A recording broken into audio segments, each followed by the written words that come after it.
Si la identidad de un país fuera una persona, ¿eh?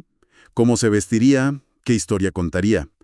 El material que vamos a explorar hoy sugiere que para entender a Costa Rica, una de las mejores pistas está en sus edificios. Y la historia que cuentan es, bueno, fascinante y a veces contradictoria. Totalmente. Porque no se trata solo de cemento y varilla, no. Cada condominio, cada torre de oficinas, cada casa es como una página de un diario nacional que revela nuestras ambiciones, nuestros miedos y, sobre todo, cómo navegamos en un mundo cada vez más conectado. Esa es precisamente nuestra misión hoy, descifrar el código de la arquitectura costarricense. Los textos que tenemos nos plantean una pregunta central. ¿Por qué sentimos que todo es importado? Vamos a desglosar las fuerzas económicas que nos trajeron hasta aquí.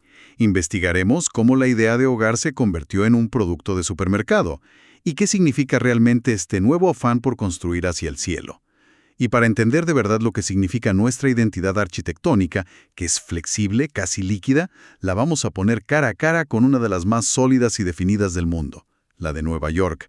Así que si alguna vez han caminado por la ciudad y han pensado, ¿esto parece un rompecabezas con piezas que no encajan? Hoy vamos a intentar armarlo. Bueno, vamos a desglosar esto. Dale. Empecemos por el punto de partida de casi toda crítica, que es esta idea de que la arquitectura en Costa Rica es una constante importación de ideas. Ajá. Un collage de estilos que no terminan de sentirse nuestros. Uno de los textos lo describe como un retrato fiel de la sociedad, pero es un retrato que a muchos les parece borroso. Es la queja de siempre, ¿verdad? Que no tenemos un estilo propio. Pero lo fascinante de las fuentes es que, en lugar de lamentarse, se preguntan, ¿de dónde viene esto? Y encuentran tres raíces históricas muy claras. A ver. La primera tiene que ver con la educación. Los pioneros, los primeros ingenieros y arquitectos del país no estudiaron aquí, se formaron en Europa, en Estados Unidos. Claro. Y volvieron con un catálogo de ideas bajo el brazo, que no era de aquí. Exacto. Trajeron los estilos, las técnicas constructivas, los materiales que conocían. Y al aplicarlos, pues, se convirtieron en el estándar, en lo correcto, porque no había un referente local con el mismo prestigio técnico. Entiendo. El segundo factor es global. Mucho antes de que habláramos de globalización, el mundo de la arquitectura ya estaba, digamos, globalizado, por un movimiento que se llamó estilo internacional. Ah, claro. Era una especie de lenguaje universal de edificios de vidrio y acero, y Costa Rica, como muchos otros países, pues adoptó ese idioma. O sea, no fue una decisión aislada, era la corriente mundial en ese momento. Era la tendencia dominante. Y el tercer factor, que quizás es el más profundo, es económico. Nuestra economía, históricamente agraria, nunca desarrolló una industria de la construcción potente. No teníamos grandes aceras ni fábricas de materiales innovadores. Eso mató la posibilidad de investigar y crear soluciones con lo nuestro, porque era más fácil y barato importar la solución ya hecha. Ok, hasta aquí todo tiene sentido. Es el diagnóstico que uno podría esperar. Pero aquí es donde uno de los análisis da un giro que a mí me voló la cabeza. A ver. Plantea una idea radical. ¿Y si esta falta de arraigo no es un fracaso, sino todo lo contrario? ¿Y si es un mecanismo de defensa increíblemente astuto? Es una idea provocadora, sin duda. Sugiere que esta capacidad de absorber y adaptarlo de afuera no es una debilidad, sino una estrategia de supervivencia. Supervivencia. Sí, en un sistema capitalista global, ser internacionalizable, poder mimetizarse y hablar el lenguaje global, es una ventaja competitiva. Ser un mosaico es en sí mismo nuestra identidad. Espera, eso es fuerte. O sea, ¿me estás diciendo que nuestra arquitectura, que a veces parece copiona, es en realidad una estrategia de adaptación para no quedarnos atrás? Eso es lo que plantea la fuente. Pero, ¿cómo se sostiene esa idea? Para mucha gente en la calle no se siente como una estrategia, se siente como algo genérico, sin alma. Entiendo perfectamente el escepticismo, pero el texto lo conecta con un patrón más amplio en la cultura. Pensemos en el inglés, por ejemplo. Ajá. Su influencia no es casual, responde a la llegada de zonas francas, del turismo, o pensemos en nuestros símbolos. El Teatro Nacional, que hoy es un ícono de orgullo. ¿Sí? Ujú. Fue básicamente un kit prefabricado traído de Europa pieza por pieza. Y más recientemente, el Estadio Nacional, diseñado y construido por China. Es el mismo patrón. Absorbemos lo externo para satisfacer una necesidad interna. La arquitectura es solo el reflejo más visible. Visto así, tiene otra lógica. No es que nos falte identidad, es que nuestra identidad es esa mezcla. Es ser un camaleón cultural para sobrevivir y prosperar. Me hace ver el Estadio Nacional de otra forma. Totalmente. No es solo un regalo, es un símbolo perfecto de este patrón de importación estratégica. Un mosaico, esa es la palabra clave. No una identidad de una sola pieza, sólida como una roca, sino una compuesta por fragmentos de muchos lugares. Y eso nos lleva a cómo se manifiesta esta idea en el lugar donde vivimos. Exacto, porque esa teoría general se ve todos los días en algo muy concreto: la invasión de los condominios. Sí. Los textos los describen como el campo de batalla de dos grandes clichés. Por un lado, el pseudocolonial, con sus tejas y arcos de mentira. Jaja, sí. Y por otro, un minimalismo robado, esas cajas blancas que ves por todas partes. Y aquí es donde los análisis introducen un concepto que me parece brillante: arquitectura comerciable. ¡Comerciable! El juego de palabras es clave. No es arquitectura para tiendas, es la arquitectura misma convertida en una mercancía, totalmente. Lo he vivido. Fui a una de esas expocasas y sentí que no estaba eligiendo el lugar donde iba a vivir mi vida, sino que estaba eligiendo entre el combo 1, el combo 2 o el combo 3, como en un restaurante de comida rápida. Esa analogía es perfecta. Las fuentes lo describen como una maquila de la construcción, un proceso industrial donde se ensamblan casas en serie. El diseño es el mismo, los acabados son los mismos, la distribución es la misma. Y para el desarrollador, es un negocio perfecto, claro. Perfecto. Produce en masa, ahorra tiempo, reduce costos y minimiza riesgos. Pero aquí viene el truco, ¿no? Porque uno pensaría que si ellos ahorran, ese ahorro llega al comprador, pero los textos dicen que no es así. Para nada.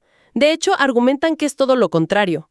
Pagas un sobreprecio por la conveniencia de un producto empaquetado, y las consecuencias son enormes. ¿Cómo cuáles? Para la disciplina, la arquitectura pierde su función esencial, que es crear espacios únicos para las necesidades únicas de una persona o una familia. Se convierte en un producto en una vitrina. Y para la gente el paradigma se invierte de una forma muy perversa.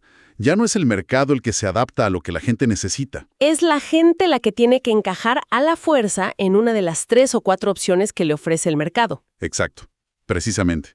Y en medio de esto, uno de los textos revela lo que llama un secreto a voces. En la mayoría de los casos, comprar un lote y construir por tu cuenta es más barato que comprar la casa ya hecha en un condominio. Claro, eso dinamita por completo el modelo de negocio que nos han vendido por años. Totalmente. Porque te venden el paquete completo como la opción más fácil y segura, pero en realidad te están vendiendo una solución estandarizada a precio premium. Esto nos deja en un lugar complicado, sobre todo para la clase media.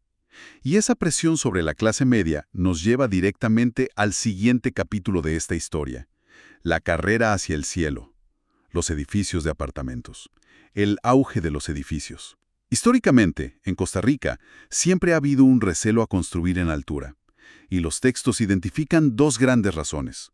Una es obvia: los terremotos. El miedo a que todo se venga abajo, claro. Claro. Y la otra es económica. La inversión inicial es altísima.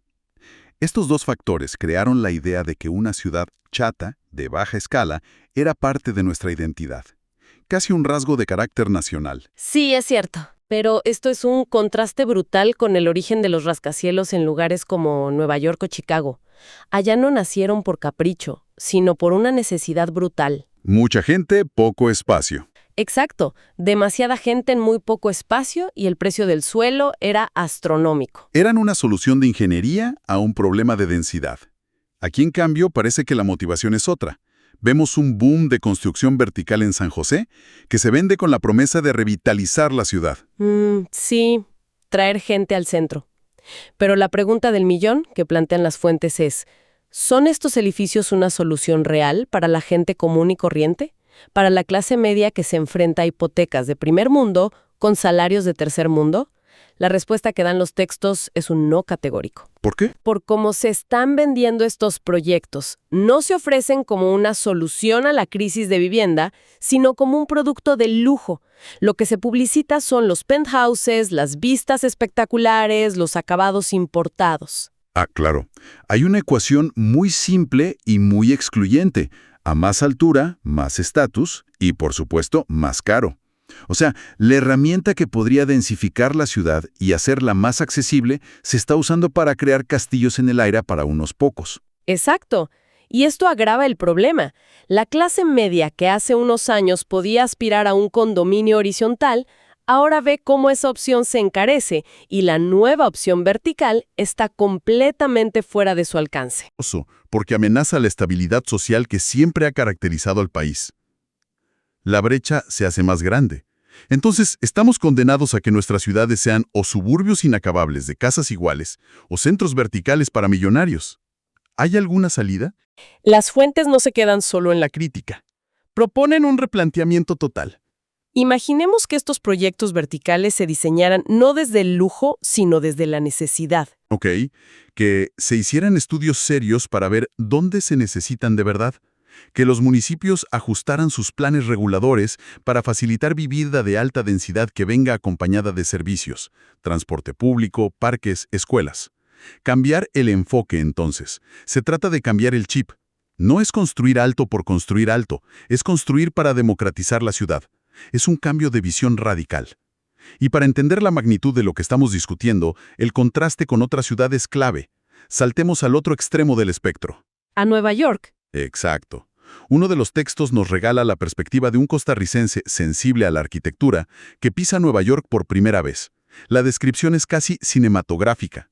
Desde lejos, la ciudad es una cordillera artificial, estalagmitas gigantes de concreto. Y al caminar por sus calles, la sensación es de una escala que te aplasta. El texto habla de sentirse encerrado entre las sombras de esos gigantes, de cómo los edificios te roban el cielo. Es una experiencia física. Casi de sumisión ante la obra humana. Pero lo que me parece genial es cómo el autor empieza a leer la ciudad. No ve solo edificios, ve una historia. Ve la planificación casi obsesiva en esa cuadrícula de calles cortada de repente por la diagonal anárquica de Broadway. Claro. Ve a Central Park no como un parque, sino como un pulmón diseñado deliberadamente para que esa bestia de concreto pudiera respirar. Y ve la personalidad de la ciudad impresa en el metal y la piedra. ¿Es una sociedad competitiva? ¿Y qué pasa? Los edificios compiten entre sí por atención. Totalmente. Es una ciudad que no esconde su historia. Ves el glamour de los años 20 en el Art Deco del edificio Chrysler, ves la declaración de poder del imperialismo capitalista en el Rockefeller Center, y ves la resiliencia en cómo la vida sigue, con una normalidad casi desafiante, en el lugar donde estuvieron las Torres Gemelas. Es un museo al aire libre, donde cada fachada te cuenta algo. Y también te muestra soluciones a problemas extremos. El texto destaca dos que me encantaron. Primero, el metro. El gran ecualizador. Sí, no solo como transporte, sino como el gran ecualizador social. Un espacio de igualdad tácita, lo llama. Millonarios y obreros, todas las etnias del mundo compartiendo el mismo vagón bajo un pacto no escrito de ignorarse mutuamente. Cada uno en su burbuja, pero todos juntos en el mismo viaje subterráneo. Y la otra genialidad. Los estacionamientos verticales. La descripción es perfecta. Un locker para dejar tu vehículo. Sí, es muy buena. Es una solución tan simple y tan lógica cuando el espacio es el bien más escaso y valioso de todos. Todo en Nueva York es una respuesta a la densidad extrema. Entonces, cuando pones esa identidad tan potente, tan definida por su propia historia y sus propias necesidades, junto a la nuestra, entiendes mejor el concepto del mosaico costarricense. Claro. Nueva York es una declaración de principios en piedra. Lo nuestro es una conversación en constante cambio. Exacto. La experiencia en Nueva York funciona como un espejo. Nos muestra que una identidad arquitectónica fuerte no es necesariamente mejor, pero sí es muy distinta. La suya es una identidad forjada en la competencia y la necesidad. La nuestra, Una forjada en la adaptación y la flexibilidad. eso es. Si tuviéramos que resumir el viaje que hemos hecho, diría esto. La arquitectura costarricense es el reflejo honesto de nuestra historia económica y de nuestra forma de encajar en el mundo. El resultado es ese mosaico de estilos importados. Que ha evolucionado hacia una arquitectura comerciable que trata la vivienda como un producto enlatado. Y el capítulo más reciente es este desarrollo vertical, que por ahora parece más un símbolo de estatus que una solución real para la mayoría. Y el contraste con Nueva York solo agudiza esa percepción. Nos muestra lo que significa tener una identidad arquitectónica tallada a la medida de sus propios desafíos históricos. Correcto. Pero es importante decir que los textos no terminan en una nota pesimista. Hay una conclusión que abre una puerta. ¿Cuál? Dice que aunque los planos y los estilos vengan de afuera, al final quienes usan esos edificios son costarricenses, para resolver problemas costarricenses en un contexto costarricense. Y ahí, en esa adaptación, está la clave. Ok. El desafío para los arquitectos y urbanistas es encontrar esos pequeños grandes detalles que pueden darle a un diseño global un sello local. Me encanta esa idea. No se trata de una batalla perdida, sino de encontrar el espacio para la creatividad dentro de las limitaciones que tenemos. Y eso me deja con una reflexión final, una invitación. A ver, la próxima vez que caminemos por nuestra ciudad, quizás la pregunta no debería ser si un edificio es feo o bonito, colonial o minimalista. Tal vez la pregunta más reveladora es, más allá de la etiqueta, ¿qué historia me está contando este espacio sobre cómo vivimos, cómo soñamos y cómo nos las arreglamos para salir adelante, aquí y ahora? Y sobre todo, ¿qué pequeño detalle podría hacerlo sentir de verdad nuestro?